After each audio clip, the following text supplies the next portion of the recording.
Hello friends, मैं हूं मोहित और स्वागत है आपका एसेंशियल्स ऑफ मेडिकल साइंस में। हमारा टॉपिक चल रहा था प्लूरा, और प्लूरा की अब तक मैंने 4 वीडियोस कवर की हैं।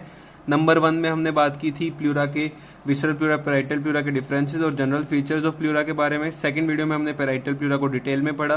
थर्ड वीडियो में हमने जो है रिसेसिस ऑफ द प्लूरा के बारे में बात की, और लास्ट वीडियो में हमने बात की थी blood supply, nerve supply and the lymphatic drainage of pleura.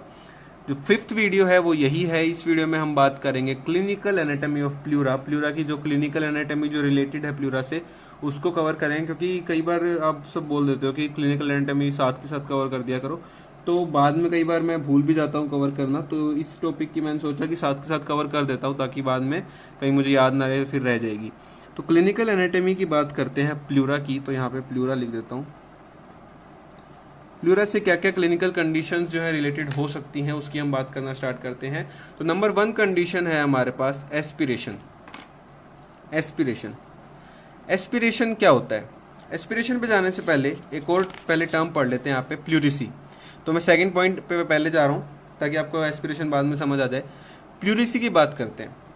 तो प्लूरिसी एक क्लिनिकल कंडीशन है जो प्लूरा के साथ एसोसिएटेड होती है। जैसे कई लंग्स की बीमारी है, जैसे न्यूमोनिया लंग्स की बीमारी हो गई, टीबी लंग्स की बीमारी हो गई, उसी तरह से प्लूरा की जो एक क्लिनिकल कंडीशन है वो है प्लूरिसी। प्लूरिसी क्या है? प्लूरिसी है यहाँ पे इन्फ्लामेशन ऑफ प्लूरा। प्लूरा की इन्फ्लामेशन को हम क्या बोलेंगे? प्लूरिसी बोलते हैं। अब वो इन्फ्लामेशन ड्राई भी हो सकती है, या फिर इन्फ्लामेशन ऑफ प्लूरा के साथ साथ कई बार क्या होता है, जो प्लूरल कैविटी है, मतलब विसरल प्लूरा और पैराइटल प्लूरा के बीच का स्पेस, उसमें कई बार फ्लूइड भर जाता है। ठीक है, तो अगर फ्लूइड फिल हो रहा है, इन्फ्लामेशन के साथ साथ फ्लूइड की फिलिंग हो रही है, तो उसे हम बोलते हैं प्लूरल इफ्यूजन। तो क्या बोलेंगे? प्लूरल इफ्यूजन क्या है? It is the inflammation of pleura along with collection of fluid in the pleural cavity, that is known as pleural effusion. तो प्लूरल इफ्यूजन हो गया, समझ आ गया। और कई बार हो सकता है कि ड्राई भी होगी, मतलब इन्फ्लामेशन अगर ड्राई है तो उसको क्या बोल देंगे? सिंपली प्लूरिसी बोल देंगे। ठीक है, तो जो ड्राई प्लूरिसी है, मतलब जिसमें फ्लूइड फिलअप ना हो प्लूरल कैविटी में, वो ज्यादा पेनफुल होती है। ठीक है, तो ड्राई प्लूरिसी ज्यादा पेनफुल क्यों होती है? क्योंकि आप एक चीज समझना यहाँ पे, पेन कब होता था? पेन सेंसिटिव कौन सी प्लूरा होती थी? एक हमारे पास विसरल प्लूरा है, एक हमारे पास पैराइटल प्लूरा है। तो मैंने आपको पिछली वीडियो में भी बताया था, ऐसे याद रखो कि चोट लगती है तो दर्द कहाँ पे होता है? जहां पे चोट लगी है। तो चोट बाहर से लग रही है एक तरह से, तो पैराइटल प्लूरा बाहर वाली प्लूरा है, तो वहां पे पेन होता है। तो parietal pleura is pain sensitive, जबकि विसरल प्लूरा जो है वो पेन सेंसिटिव नहीं होती है। ठीक है, विसरल प्लूरा पेन सेंसिटिव नहीं होती, पैराइटल प्लूरा पेन सेंसिटिव होती है। तो एक बात बताओ, जब ये दोनों प्लूरा कॉन्टेक्ट में आएंगी, विसरल और पैराइटल प्लूरा आपस में से एक क्या बोलते हैं इसको, फ्रिक्शन होगा दोनों का, तब पेन होगा। क्योंकि पैराइटल प्लूरा जब विसरल प्लूरा के साथ फ्रिक्शन करेगी, तब पैराइटल प्लूरा क्योंकि पेन सेंसिटिव है तो पेन होता है।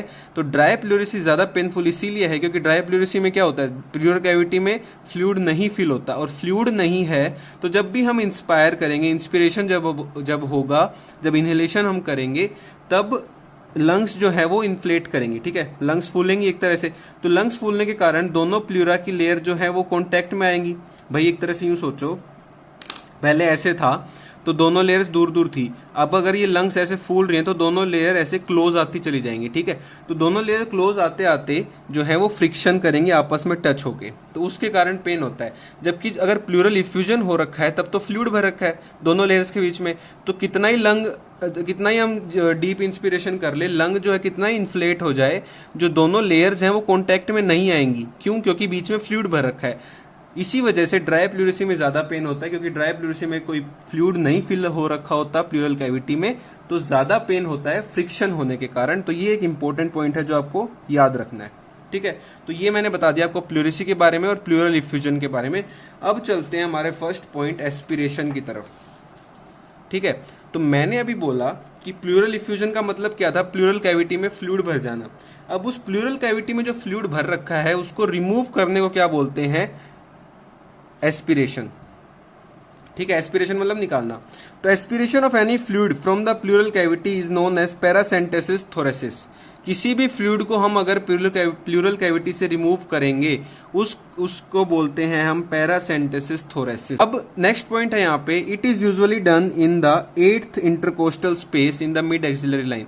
तो कोई आपसे पूछे कि आप पैरासेंटेसिस थोरेसिस अगर आपको करना हो तो आप कहाँ से करोगे? फ्लूइड बाहर निकालना है तो आपको एक नीडल अंदर डालनी पड़ेगी और फिर सक करना पड़ेगा फ्लूइड को, ठीक है। सिंपल सा तरीका होता है इसका। तो कहाँ पे आप नीडल को घुसाओगे? तो नीडल पहली बात तो मिड एक्सिलरी लाइन में घुसाएंगे, ठीक है। मिड एक्सिलरी लाइन क्या होती है पता होगा, एक्सिला के सेंटर से जो लाइन जाएगी, एक तरह से आप बोल सकते हो, जहां पे आपके पेट का और कमर का जहां पे मिलन होता है ना साइड में, वो होती है मिड एक्सिलरी लाइन। एक तरह से सिंपल सी देसी भाषा में बताऊं तो मिड एक्सिलरी लाइन जो है वो तो बहुत लंबी है, तो उसमें भी कहाँ घुसाओगे? यूं तो है नहीं कि आप सीधा एक्सिला के अंदर ही घुसा दोगे, ऐसा नहीं होता। वो हम घुसाते हैं 8th इंटरकोस्टल स्पेस में। तो इंटरकोस्टल स्पेसेस आपको गिनने आते होंगे। 8th इंटरकोस्टल स्पेस जो होगा मिड एक्सिलरी लाइन में, वहां पे आप नीडल इंसर्ट करोगे और नीडल इंसर्ट करने के बाद आप जो है फ्लूइड को सक कर लोगे, सिंपल सी बात है। तो needle is pass through the lower part of the space to avoid injury to the principal neurovascular bundle. जो इंटरकोस्टल स्पेस जो है 8th इंटरकोस्टल स्पेस, यूं नहीं है कि कहीं पे भी घुसा दिया। 8th इंटरकोस्टल स्पेस के कहीं पे भी नहीं घुसाएंगे। 8th इंटरकोस्टल स्पेस के लोअर पार्ट में घुसाते हैं, क्योंकि जो है इंजरी हो सकती है यहाँ पे प्रिंसिपल न्यूरोमस्कुलर बंडल की। वेन आर्टरी और नर्व होती हैं, इंटरकोस्टल वेन आर्टरी नर्व, उसको इंजरी ना हो जाए इस वजह से हम निडल को डालते हैं lower part of the 8th intercostal space in the mid axillary line. तो ये हो गया हमारे पास एस्पिरेशन, ये हो गया एस्पिरेशन। प्लूरिसी की बात हमने कर ली। तो क्लिनिकल कंडीशन जो प्लूरा की है उसमें सबसे पहला था प्लूरिसी, जो हम बात कर चुके हैं। अब हमारे पास 4 क्लिनिकल कंडीशन और है प्लूरा से रिलेटेड। एक है न्यूमोथोरेक्स, एक है हीमोथोरेक्स, एक है हाइड्रोन्यूमोथोरेक्स और एक है एम्पाइमा।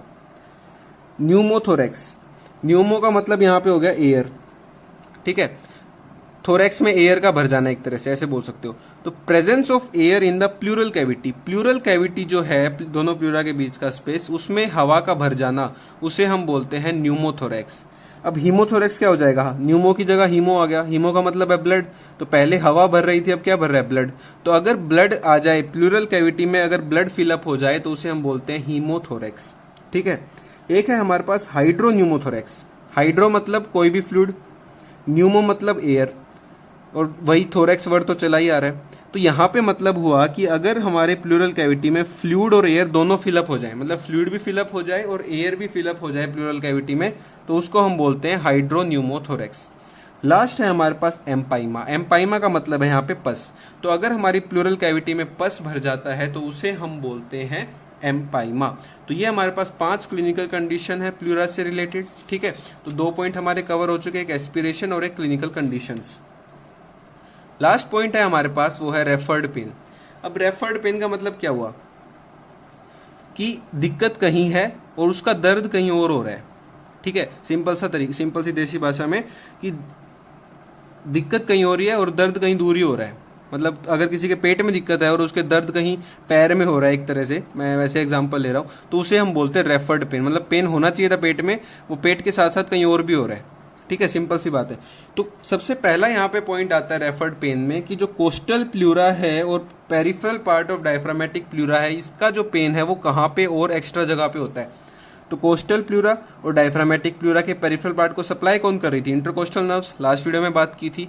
तो इस वजह से अगर हमारे कोस्टल प्लूरा या डायफ्रामेटिक प्लूरा में कोई इरिटेशन होती है तो उसका जो पेन है वो इंटरकोस्टल नर्व्स के अलोंग जाके कहाँ पे होता है? थोरेसिक एंड एब्डोमिनल वॉल में हो सकता है, क्योंकि इंटरकोस्टल नर्व्स थोरेक्स को, थोरेसिक वॉल को सप्लाई करती हैं और थोड़ी बहुत एब्डोमिनल वॉल को भी सप्लाई करती हैं। तो इंटरकोस्टल नर्व्स के थ्रू होते होते वो पेन जो है वो थोरेसिक और एब्डोमिनल वॉल में भी हो सकता है। मतलब दिक्कत हो रही थी प्लूरा में, दर्द हो रहा है थोरेसिक और एब्डोमिनल वॉल में। तो ये हो गया रेफर्ड पेन का हमारा फर्स्ट पॉइंट। नेक्स्ट, जो मीडियस्टिनल प्लूरा है और डायफ्रामेटिक प्लूरा का सेंट्रल पार्ट है, ठीक है, इसको कौन इनर्वेट कर रहा था? इसको इनर्वेट कर रहा था फ्रेनिक नर्व। तो इसका जो इरिटेशन है, मतलब अगर मीडियस्टिनल प्लूरा या फिर central part of diaphragmatic pleura में कोई इरिटेशन होती है तो उसका पेन आपको देखने को मिलता है टिप ऑफ द शोल्डर्स पे।